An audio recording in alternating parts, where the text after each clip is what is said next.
Culture is what we are, civilization is what we have.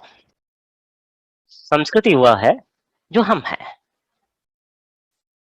और सभ्यता वह है जो हमारे पास है। हम लोग यूपीएससी के फर्स्ट पेपर में 5 नंबर क्वेश्चन, 6 नंबर क्वेश्चन और 7 नंबर क्वेश्चन, इन तीनों जगहों पर 5 नंबर एसे से संबंधित है, आप लोगों को पता ही है। 150 वर्ड के आसपास आपको क्या है एसे लिखना है। वो भी अभी जो सिनेरियो है, पिछले 5-7 साल 8 साल का जो इसका पैटर्न है जो इससे लिखने का, वह है आर्ट एंड कल्चर और फिलॉसफी। फिलॉसफी की क्लास हम लोग देखे, अब हम लोग देखने जा रहे हैं आर्ट एंड कल्चर। यदि आर्ट एंड कल्चर को देखा जाए, यदि आप आर्ट एंड कल्चर को देखें तो इसमें जो पूछा गया है संस्कृत से संबंधित जो भारतीय संस्कृति है, उसमें ऐसा नहीं है कि जो आप आर्ट एंड कल्चर पढ़ते हैं यूपीएससी प्रीलिम्स में या यूपीएससी मेंस जीएस जिसे आप कहते हैं जनरल स्टडीज में जिसे आप पढ़ते हैं, उनमें यह पूछा जाता है वैसा है। यहाँ पर आर्ट एंड कल्चर से तात्पर्य है कि संस्कृत जगत में, संस्कृत स्वरूप में, मेनली प्राचीन समय से लेकर के आप 800 एडी के आसपास में, 8th सेंचुरी एडी के आसपास में आप इसको रख सकते हैं। नॉर्मली ये है, उसके बाद में भी कई चीजें हैं, मगर नॉर्मल स्वरूप में आप इसको रख सकते हैं। तो यहाँ पर आर्ट एंड कल्चर से तात्पर्य है, उस पर भी सिलेबस डिफाइंड है, कहाँ कहाँ से क्या क्या चीजें पूछी जानी है।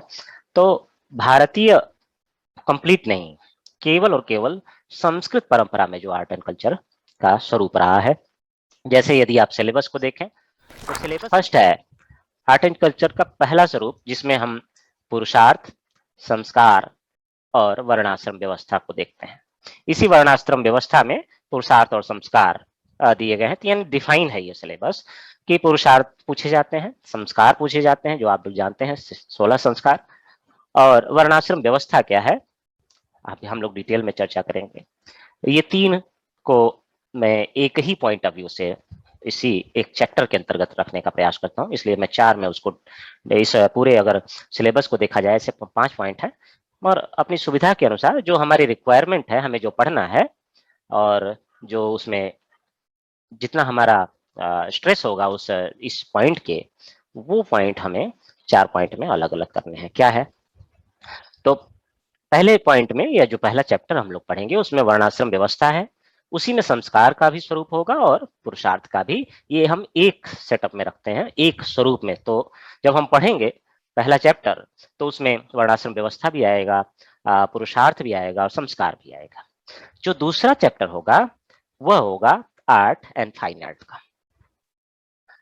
आर्ट एंड फाइन आर्ट में क्या होता है कि आर्ट एंड फाइन आर्ट जो आप आर्ट एंड कल्चर में पढ़े हैं नॉर्मली वो नहीं, यहाँ पर रिक्वायरमेंट है कि जो वेदांगों में, अन्य ग्रंथों में, शास्त्रों में या फिर संस्कृत ग्रंथों में हो सकता है उसका फिजिकल कोई एस्पेक्ट भी दिख जाए, इन सारी जगहों पर क्या चर्चा की गई, क्या बातें कही गई और क्या उन आर्ट से रिलेटेड प्रयोग किए गए, ये सारी चीजें स्पेशली जो उन ग्रंथों में प्रतिपादित है, लिखे हुए हैं। आर्ट एंड फाइन आर्ट, उसमें आप देख सकते हैं बहुत सारे मंदिर की कला, आप ये देख सकते हैं वासायन का काम शास्त्र देखते हैं जिससे आप कई कई मंदिर में स्वरूप देख सकते हैं। साथ में आप देख सकते हैं कि वह उस समय के काल में कैसी वस्त्र लोग पहनते थे, उनका स्वरूप कैसा होता था, उसका डिजाइन कैसा होता था, ये सारी। जो तीसरा चैप्टर है उसमें हम लोग टेक्निकल साइंसेस रखते हैं। टेक्निकल साइंस मतलब जो आप साइंस समझते हैं, जो आज के समय में परिभाषा में आप समझते हैं, जैसे प्राचीन समय में मेडिसिन की क्या स्वरूप था, आप सुश्रुत संहिता में कैसा लिखा गया था, क्या चीजें कही गई थी। प्राचीन समय में यदि आप साइंस के क्षेत्र में क्या क्या कार्य हुए हैं उस तरीके से देख सकते हैं। प्राचीन समय में आप देख सकते हैं अर्थशास्त्र के रूप ऊपर क्या काम किया गया है। अब देखते हैं कि ज्योतिष के ऊपर। ज्योतिष केवल वह ज्योतिष नहीं है जो आप सामान्यतया समझ रहे हैं। ज्योतिष में अंतरिक्ष विज्ञान भी शामिल होता है, अन्य अन्य सारी चीजें। आर्यभट्टियम आपने नाम सुना हुआ है। तो ये सारी चीजों पर एक एक करके हम लोग चर्चा करेंगे। अब इसके अगर टेक्निकल साइंस और आर्ट एंड फाइन आर्ट, इन दोनों को थोड़ा सा एक और चैप्टर की तरफ में ले जाऊं, जो चौथा चैप्टर में जिसे मैं कह रहा हूं आपको, वह है मिसलेनियस। उस मिसलेनियस में कई सारी चीजें हैं जो आज तक यूपीएससी ने पूछा नहीं है और वह पूछ सकता है। जैसे आप लोगों ने पढ़ा होगा कि गिरनार का अभिलेख आपने पढ़ा है, आप लोग जानते हैं गिरनार के अभिलेख के बारे में? हुँ? समुद्रगुप्त का अभिलेख बड़ा फेमस रहा है। हुँ? तो जो मिसलेनियस है उस समय काल में, प्राचीन समय काल में, उन सारी चीजों को हम लोग देखने का प्रयास करेंगे। तो वो चौथा चैप्टर। तो इस तरीके से मैं इसको 4 चैप्टर में, इस पूरे जो सिलेबस 5 पॉइंट दिए गए हैं, इसको 4 चैप्टर में डिवाइड किया हूँ इस तरीके से। सर पुरुषार्थ वॉरफेयर जो है वो टेक्निकल साइंसेस में आएगा कि आर्ट्स में आएगा, art and fine art? Technical science में आएगा वो। आर्ट्स एंड फाइन आर्ट्स में क्या है, आप खुद ही सोचिए। जैसे मतलब युद्ध कला है तो वही मतलब पूछ रहे थे। अच्छा, युद्ध कला एक युद्ध कला ही नहीं है, मतलब वह जैसे धनुर्वेद है, साइंस है। हाँ, साइंस के धनुर्वेद अंतर्गत आता है। धनुर्विद्या को बताता है, हम्म, इस हम्म, तरह से पूछ रहे चलिए, तो पहला जो चैप्टर हम लोग अध्ययन करने जा रहे हैं, इसमें 3 पॉइंट हैं: पुरुषार्थाज, संस्काराज और वर्णाश्रम व्यवस्था। यहाँ पर जाएं, जो सिलेबस को देखने का प्रयास करें, उसके अंतर्गत समझने का प्रयास करें। उससे पहले यदि देखा जाए तो कल्चर को आपको समझना पड़ेगा।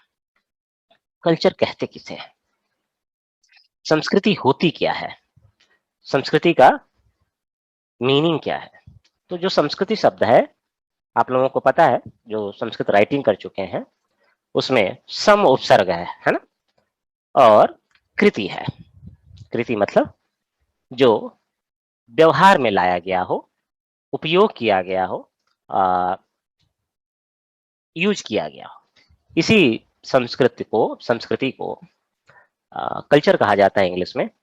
वह लैटिन एक शब्द रहा है, कल्चुरा या कॉलियर जिसे कहा जाता है। उसका अर्थ होता है रिफाइन, परिष्कृत। तो ऐसे शब्द से निर्माण किया गया।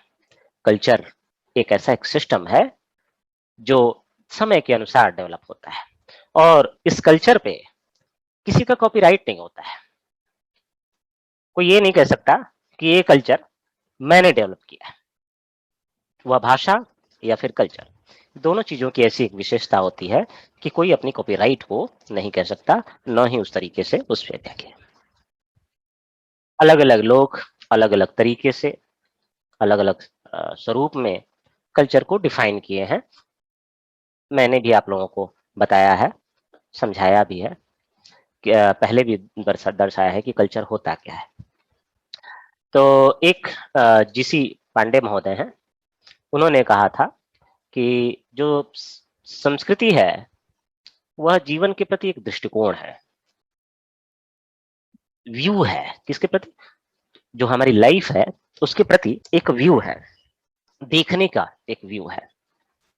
उसका आचरण करना, उसको समझना, उसको व्यवहार में लाना, यही संस्कृति है। कुछ अलग अलग लोग, जैसे राधा कृष्णन महोदय, डॉक्टर सर्वपल्ली राधाकृष्णन कहते हैं कि संस्कृति अपने सदस्यों को विपरीत दिशाओं में क्रियाशील बलों को अत्यंत सूक्ष्म संतुलन के फलस्वरूप उत्पन्न संतुलन और दृढ़ता प्रदान करती है। एक तरीके से इन्होंने एक शब्द कहा आगे जाकर के, सभ्यता का कठोर हो जाना ही संस्कृति है।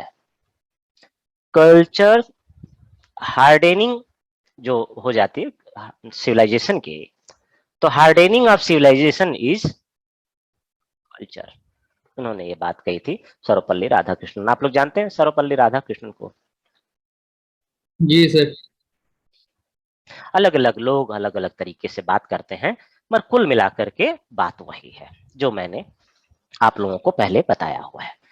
क्या बताया हुआ है, कोई बताए? जब मैं आप लोगों से एक क्वेश्चन पे चर्चा किया कर रहा था यूपीएससी 2020 में, इस बार पूछा गया था, मेरे ख्याल से सेकेंड सेक्शन में पूछा गया था, अब 5 नंबर क्वेश्चन था। Culture is what we are and civilisation is what we have. Culture is what we are, civilisation is what we have. आपको इससे लिखना था।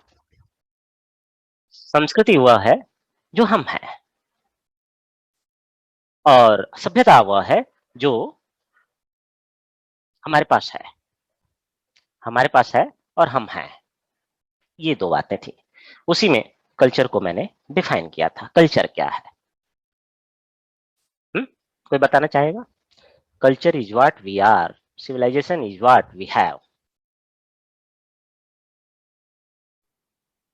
सर आपने इसमें एक एग्जांपल दिया था, मुझे वो याद आ रहा है अभी कि आपने एक जैसे कि हम लोगों ने आग जलाना सीखा था हमारे एंसेस्टर्स से, तो जो आग जलाना है वो सिविलाइजेशन है, और हम उस आग को कहाँ यूज करते हैं और कैसे यूज करते हैं वो हमारा कल्चर है। तो बेसिकली जो रिसोर्सेस हमारे पास है वो सारे सिविलाइजेशन है, और हम इस रिसोर्सेस को अच्छा यूज करते हैं या बुरे के लिए यूज करते हैं वो कल्चर है। सही है। आप देखेंगे, आपने बाद में पढ़ा भी होगा, आपको आर्ट एंड कल्चर पढ़ना है, सारी चीजें देखनी है। आप देखेंगे कि ये दो चीजों के जो हमने चर्चा की है, केवल आंसर को देखा जाए 2 मिनट में, वो क्या है? इन्हीं दोनों के बाद बीच में ये सारा अलग अलग लोग, राधा कृष्णन हो गए चाहे कोई भी हो गया, सारे लोग जो है अलग अलग तरीके से व्याख्या कर रहे हैं। मरमूल क्या था? अब देखा जाए तो कल्चर में क्या क्या चीजें आएंगी? जो आइडल ट्रेडिशन होंगे, जो कस्टम्स हैं, जो बिलीफ्स हैं, जो एटीट्यूड्स हैं, जो हमारे वर्च्यू हैं, फीलिंग्स हैं, जिसे परमानेंट फीलिंग कहते हैं, जो हमारे कल्चरल फीलिंग होती है। कल्चरल फीलिंग क्या है? परमानेंट फीलिंग क्या है? कि this is not good, this is bad for all the human society. किसी को मारना हमारा धर्म नहीं है, तो पूरी सोसाइटी का वह एक तरीके से सिस्टम हो जाता है। जो साइंस में डेवलपमेंट हुआ उसके प्रति जो डिवोशन है, कंसेप्चुअल जो सिस्टम होते हैं, कुछ स्पिरिचुअल वैल्यूज होती हैं, रिलीजन होते हैं, रिलीजियस एक्टिविटीज होती हैं, फिलॉसफी होता है, सोशल एफिशिएंसी होती है, डिसिप्लिन होते हैं, रूल्स होते हैं, एक सिस्टमेटिक लॉ होता है, एक गवर्नमेंट सिस्टम होता है, फैमिली सिस्टम होता है, कुछ मटेरियलिस्टिक नीड्स होती हैं ह्यूमन बिहेवियर में, ह्यूमन बीइंग की। तो ये सारी चीजें उस कल्चर का पार्ट होती हैं। ये सारी चीजें क्या होती हैं? कल्चर के पार्ट होती हैं, और यह जो है एक कल्चर को डेवलप करता है। तो इसलिए जो कल्चर है उसके लिए दर्शाया गया कि जो संस्कृति है वह एक सामाजिक प्रक्रिया है, एक प्रक्रिया है। कैसा? तो एक जो सभ्यता है, उस सभ्यता का समाज के साथ में, कल्चर के साथ में रिलेशन। तो आप सोचिए, मैं बहुत पहले, आप लोगों को इंग्लिश वाला मटेरियल आप लोगों के पास है? Yes sir. तो आप उसमें देखेंगे कि जो कल्चर है उसमें मैंने एक आंसर दिया है, relation between civilisation and culture. मुझे नहीं पता था कि यूपीएससी में पूछेगा, ये तो कल्चर हमारे जो सिस्टम है उसका एक पार्ट है, आपको पता होना चाहिए। Relation of civilisation and culture, शायद हिंदी वाले में मैंने नहीं लिखा था, इंग्लिश में लिख करके छोड़ दिया। तो आप उसको पढ़ेंगे तब आपको समझ में आएगा कि क्या आर्ट एंड कल्चर, कल्चर क्या है और साथ में उसका रिलेशन क्या है सिविलाइजेशन के साथ में। कुछ लोग इसमें नए होंगे, उनको मैं बता दूं कि वह जो प्रश्न आया था जो यूपीएससी में एस्से के रूप में, तात्पर्य यही था कि कोई भी चीज आप डेवलप करते हैं, कोई भी चीज मटेरियलिस्टिक जो आपके पास है, वह क्या है? आपकी सभ्यता है। आपने कुछ खोज की, कुछ नई चीजें लाई, अग्नि का उदाहरण जैसा मिताली ने बोला, तो उसको कैसे आप यूज कर रहे हैं, ये हमारा कल्चर है। एथिकल वैल्यूज के साथ यूज कर रहे हैं या फिर डिस्ट्रक्चरल जो है वैल्यूज के साथ उसको यूज कर रहे हैं, ये आपके कल्चर के ऊपर डिफाइन करता है कि नहीं। आप देखेंगे लगातार बारबेरियन उन्हीं घोड़ों का यूज करके क्या किए, लगातार आपके इस देश पर हमला करते रहे।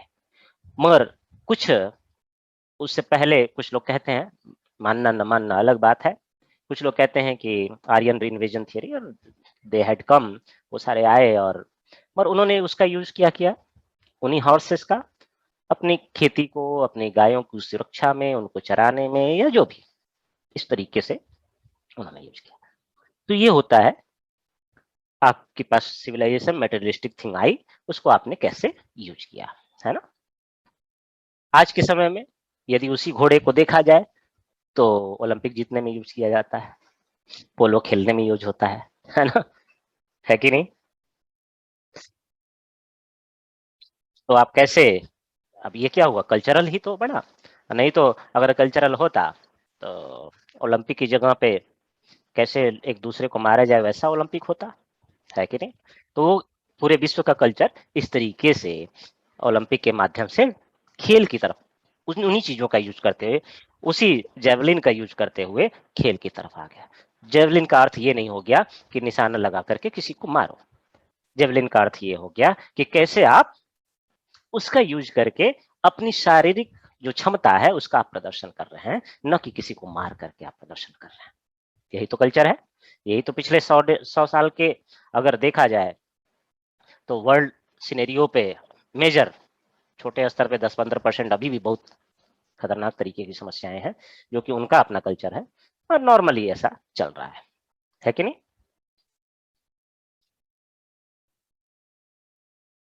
है ना। Yes sir. चलो, तो चला जाए वर्णाश्रम व्यवस्था की तरफ, वर्णाश्रम धर्म की तरफ।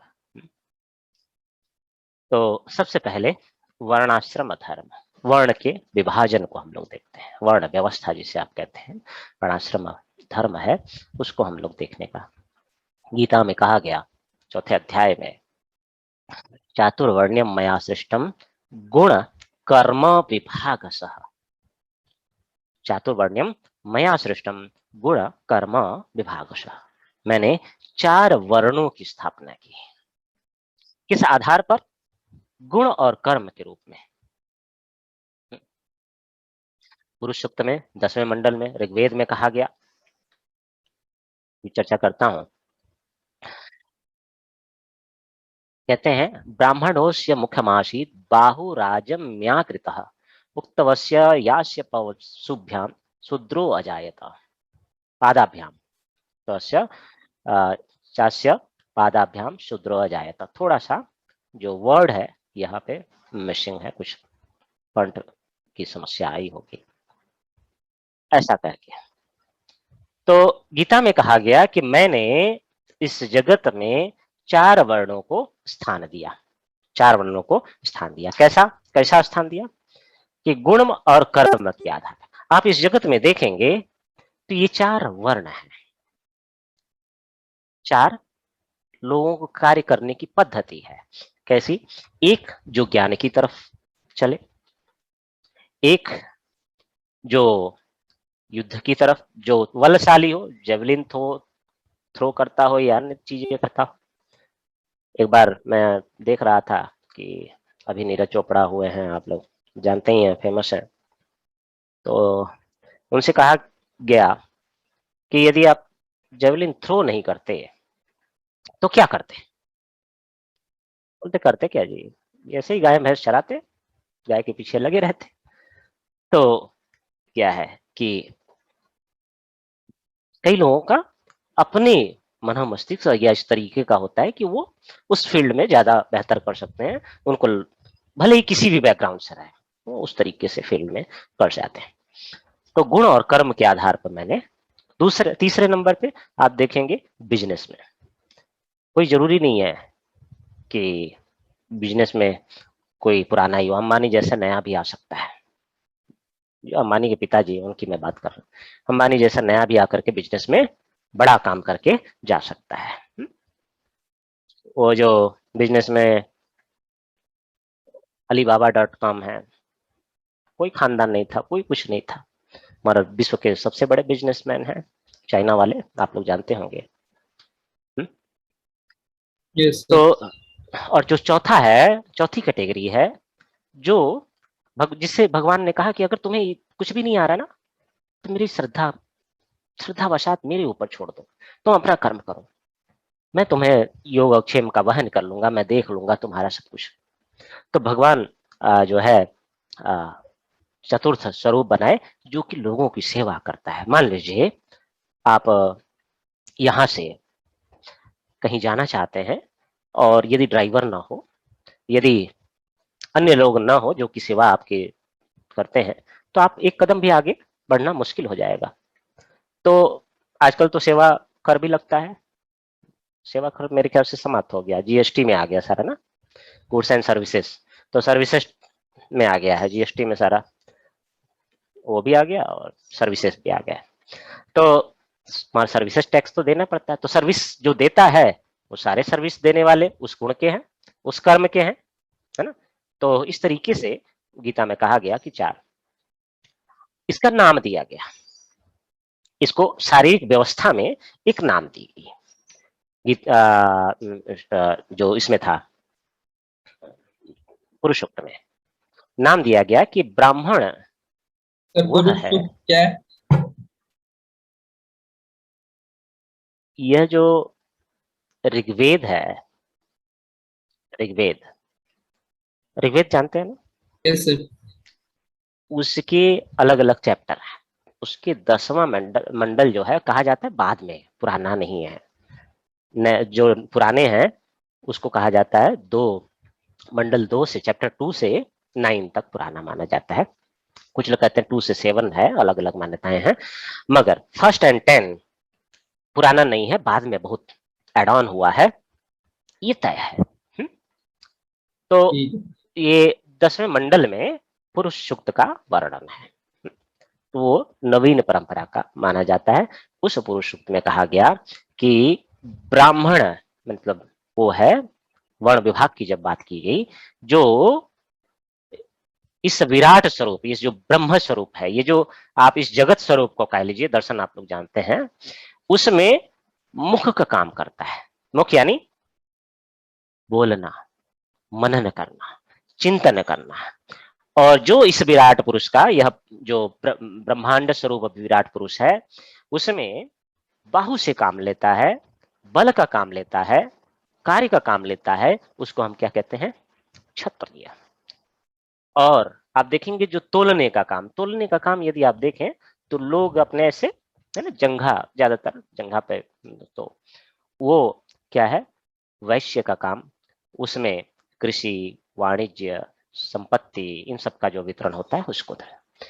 लास्ट में आता है जो इस पूरे शरीर का भार वहन करता है, उसको कहा गया शूद्र, मतलब शरीर की तीनों का भार वहन करने वाला, सर्विस करने वाला जिसे हम कहते हैं, तो शूद्र। यदि आप कहें आज के समय में, अगर मुझे आप कहें आज की स्थिति में, जब मैं आपको ज्ञान दे रहा हूं, तो फिर मैं क्या हूं, ब्राह्मण हूं।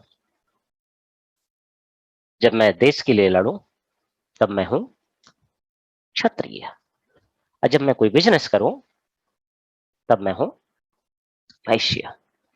और जब मैं सेवा दूं, सेवा मतलब आप लोगों को पढ़ाना भी एक सेवा है, उसके बदले मुझे कुछ प्राप्त हो रहा है, फ्री में देता तो फिर मैं ब्राह्मण कहलाता, और फ्री में नहीं दे रहा हूं तो सेवा कर रहा हूं आपकी, आपको सेवा से जीएसटी भी ले लेते हैं लोग, है ना, 18% है ना, 18%, तो 18% सेवा शुल्क गवर्नमेंट ले लेती है हमसे, तो इसका मतलब आपसे, आपकी हम सेवा कर रहे हैं, तब मैं शूद्र हूं। ये चार चीजें हमारे ऊपर है, हम ही बनते हैं, जो हमारा गुण और कर्म डिसाइड करता है। कर्म ऐसा है कि आप सर्विस कर रहे हैं, सेवा दे रहे हैं, कर्म ऐसा है कि आप ज्ञान दे रहे हैं। जब मैं केवल फ्री का ज्ञान देता, लोग उससे लाभान्वित होते, तो उसको क्या कहा जाता, ब्राह्मण वर्ग। कोई भी हो, इससे फर्क नहीं पड़ता किस माँ से आपने जन्म लिया है, कहां से आपने जन्म लिया है, जब कोई चीज ज्ञान दे जाती है, वह श्वान ही क्यों ना हो, कुत्ता ही क्यों ना हो, यदि वह ज्ञान दे रहा है आपको, इसलिए आप देखेंगे हमारे यहाँ कई लोगों के गुरु के रूप में जो है श्वान को स्वीकार किया गया। अलग अलग लोग अलग अलग तरीके से स्वीकार करते हैं। तो इस तरीके से वर्ण का, विभाग का चर्चा की गई, वर्ण के स्वरूप की चर्चा की गई। किसमें? वेद में, गीता में। तीसरा, मनुस्मृति में सभी वर्णों के महत्व की चर्चा की गई। इसका मतलब होता क्या है ना, मैं आपको बताऊं कि जब यूपीएससी में कोई बच्चे लिखने जाते हैं या अलग अलग तरीके से लिखने जाते हैं, तो समस्या ये होती है कि वो क्या करते हैं कि कहीं से कोई कोट मिल गया, उसको ले जाकर के जबरदस्ती लिखते हैं। मत ये नहीं समझते हैं कि इस वर्ण व्यवस्था का मूल आधार आपको कहाँ मिलेगा? मनुस्मृति में मिलेगा। तो मनुस्मृति के संदर्भ को आपको रखना पड़ेगा, भले सिलेबस में नहीं है। तो मनुस्मृति में कहा गया, अहिंसा सत्यमस्तेय शौचमिंद्रिय निग्रह एवं सामासिकम धर्मम चातुर्वर्ण्य मनु। मनु ने कहा कि चातुर्वर्ण का उत्पत्ति की गई, चातुर्वर्ण की स्थापना की गई। किस लिए? अहिंसा न कोई करे, सत्य के मार्ग पर चले, चोरी न करे और शौच में रहे, अपने मन को शांत रखे। इसलिए जो है चातुर्वर्ण्यम चातुर्वर्ण की स्थापना की गई। तो अहिंसा सत्यमस्तेयम, इसमें मैं लिख नहीं पाया कोर्ट में, तो अहिंसा सत्यमस्तेयम शौचम इंद्रिय निग्रह एवं सामासिक धर्म चातुर्वर्ण्य मनु। चातुर्वर्ण वयो मयु, मनु मतलब मनु ने इन चातुर्वर्ण की स्थापना की। किस लिए? कि अहिंसा न हो, सत्य के मार्ग पे लोग चले, चोरी न करें और इंद्रिय निग्रह में लगे रहें। बाद में गीता में क्या कहा गया? स्वे स्वे कर्मण्यभिरतः संसिद्धिम लभते रहा। अपने अपने कर्म को करते हुए व्यक्ति जो है, क्या है, जो उसकी सिद्धि है उसको प्राप्त कर लेता है। यदि आप वैज्ञानिक है तो उस वैज्ञानिक कर्म को अच्छे से कीजिए। यदि आप अध्ययन करता है तो आप अध्ययन कंप्लीटली कीजिए, उसमें इफ एंड बट नहीं होना चाहिए। तो जो आपका कर्म है उसको यदि आप करेंगे तो संसिद्धि मिलेगी। पता चला वो, कल को पता चला वो टीचर हो गया और आज आप तुरंत तैयार हो गए, कल मुझे टीचर बनना है। अच्छा, वो एनडीए में चला गया, कल मुझे जाना है। एक महोदय, मैं देख रहा था एक मूवी आई है, शहनशाह या पता नहीं शाहनशाह शेरशाह। क्या है sir, Shershah, Shershah yes sir, Shershah. नहीं, शेरशाह नहीं, अभी जो कैप्टन कौन बत्रा कौन थे, उन पे आई है कैप्टन शेरशाह। विक्रम बत्रा। शेरशाह था, जी सर, शेरशाह। हाँ तो वही है शेरशाह। तो देख रहा था, तो उसमें एक महोदय क्या है कि मूवी देखने के बाद मुझे लगा कि मुझे तो मिलिट्री में जाना चाहिए। और महोदय कितने के थे? 28 साल के। हटाए, मूवी देखने के बाद लगा मुझे मिलिट्री में अब जाना है। तो मूवी देखने से आप इंस्पायर हो रहे हैं, कल को किसी अन्य मूवी को देखेंगे, पता नहीं चला कि मुझे दिलवाले दुल्हनिया लेके जाना है। ऐसे तो बदलते रहेंगे। आप अपने कर्म को, आपका लक्ष्य क्या है इस जीवन में, आपको समझ में नहीं आया और पहुंच गए हैं 30s 40s में, लक्ष्य ही नहीं पता है। तो स्वे स्वे कर्मण्य विरता संसिद्धिम लभते नरा। तो अपने अपने कर्म को करते हुए वर्ण का भेद, जो वर्ण का भेद है उसमें यदि देखा जाए कि पहली उत्पत्ति, आपको मैं दर्शाया कि गीता में कहा गया अन्य जगहों पर कि वर्ण का भेद क्या हुआ? कर्म और गुण से। परंतु बाद में क्या हुआ? यही चीज रूढ़ हो गई, रूढ़ हो गया। जो पंडित था अपने पुत्र को पंडित बनाया। लोग बनाते हैं, ह्यूमन नेचर है। आप आईएएस बन गए तो आप चाहेंगे कि आपका बेटा भी क्या है, आईएएस हो। आप जज बन गए तो आप चाहेंगे इन के प्रकार, भले उसके पास उतना नॉलेज ना हो, भले वो डॉक्टर बनना चाहता हो, मगर आप यही चाहेंगे कि वो आप आईएएस बन जाए। होता है, ह्यूमन नेचर है। तो क्या हुआ कि देखिए, मुश्किल से 200 साल 400 साल में रूढ़ी हो गई। जब रूल्स समाज की जगह पे जब हम स्व को प्रधान देखते हैं, समाज की जो रिक्वायरमेंट है वो नहीं देखते हैं। तो जब समाज की जगह पर जब स्व को प्रधान देखना शुरू कर देते हैं, तब क्या होता है, इन रूढ़ियों का जन्म होता है और समस्याओं का जन्म होता है। तब हम अपने कर्म से विरत हो जाते हैं। जो कर्म होता है उससे विरत होकर के जो उसके योग्य नहीं है, अयोग्य लोग उस जगह पे पहुंच जाते हैं। और फिर क्या होता है, आप समझ रहे हैं। पहले कहा जाता था जन्मना जायते शूद्रः संस्कारात् द्विजयुज्यते। जन्म से क्या होता है, हर एक व्यक्ति शूद्र होता है। उसके संस्कार, उसकी लगन, उसका गुण वह क्या कर देता है, द्विज बना जाता है।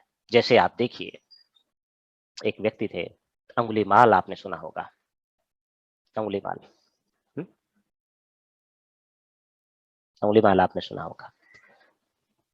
वो क्या थे, क्या थे, लोगों को मारते थे, ठग करके लोगों को मार करके घर पे ले जा करके पैसा देते थे, घर का काम चलता था, लोग बड़ा प्रेम से उससे बात करते थे। बुद्ध गए, जानते हैं ना अंगुलीमाल की कथा, आप लोग जानते हैं। यस सर, जानते हैं। हाँ? यस तो सर। गए कि बोले बोले ये पाप का भागी बन रहे हो, अपने कर्म से इतना तुम लोगों को नुकसान पहुंचा रहे हो, इसका भागी कौन बनेगा, तुम बनोगे या जो लोग खा रहे हैं ये बनेंगे। बोले सब लोग इसका हिस्सा होंगे, मैं क्यों अकेले हूँ, सब लोग खा रहे हैं। बोले जाके पूछ के आओ जरा। गए, एक एक से पूछे।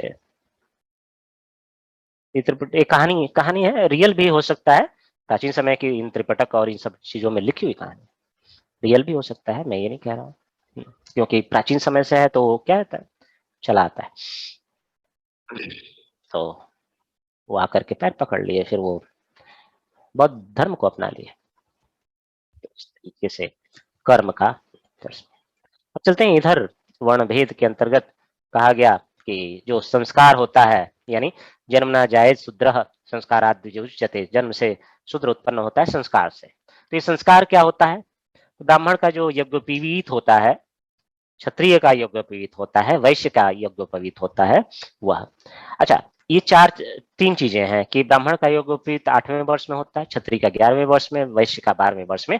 ऐसा आपको हमें देखने को मिलता है। गर्भाष्टमिंदे कुर्वीत ब्राह्मणस्य उपनयन गर्भावकाशे राज्ञो गर्भात् तु द्वादशे द्विषः लोकानां तु विविध्यर्थे मुखबाहुरूपावत् ब्राह्मणं क्षत्रियं वैश्यं शूद्रं च निर्वर्तयत्। क्या नाम है, अलग अलग काल में 8वें वर्ष, क्षत्रिय का 11वें वर्ष, वैश्य का 12वें वर्ष में क्या है, यज्ञोपवीत होना चाहिए। और इस तरीके से वर्ण विभाग का स्वरूप है। यदि वर्ण विभाग की प्राचीनता को देखा जाए प्राचीन समय से, तो आपको पता ही है 10वें मंडल में ऋग्वेद के देखने को मिलता है, अलग अलग जगहों पर देखने को मिलता है। लास्ट में यदि आप देखें ऋग्वेद के एक छठा मंडल है, वहां पर भी देखने को मिलता है कारोह ततो भीष मुगल पक्षिणी नना, इस तरीके से कि कहते हैं, आप लोग सुने भी होंगे कि मैं एक कवि हूँ, मेरा पिता वैद्य हैं, मेरी माता पीसने वाली है, इस तरीके से। तो उस समय लचीलापन था, कोई वैद्य था, कोई पीसने वाला था, कोई कवि था, सबका अलग अलग मत। पर बाद में वह रूढ़ी होती चली गई, रूढ़ी की व्यवस्था बनती चली गई। तो इस तरीके से वर्ण भेद की शुरुआत और रूढ़िता तक आई, रूढ़ स्थिति तक और आई। ठीक है ना। Yes sir. प्राचीन काल में वर्ण व्यवस्था बहुत ही लचीली थी। आप जब आएंगे 7th century, 8th century, 9th century AD के आसपास में, तब आप देखेंगे यहाँ पर जातियां ही जातियां, जातियां ही जातियां देखने को मिलती हैं। बहुत सारी उपजातियां, वर्ण भेद, रूढ़ी होने के कारण और समस्याएं होने के कारण, बार बार बाहर से हमले और ये सारी चीजें अपने आप को केंद्रीभूत, नॉलेज किसी अन्य को न चला जाए, उसके कारण, बहुत सारी चीजों के कारण क्या हुआ, वह बनाया गया।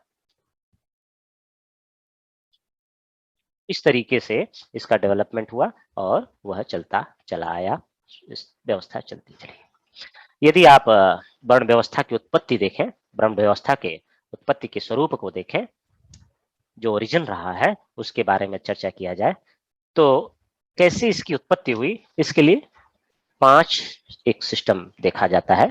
एक है दैवी सिद्धांत, वर्ण व्यवस्था की उत्पत्ति के रूप में। दूसरा गुण सिद्धांत, गुण मतलब आपकी क्वालिटीज क्या हैं, जिसे वर्च्यू भी कहा जाता है।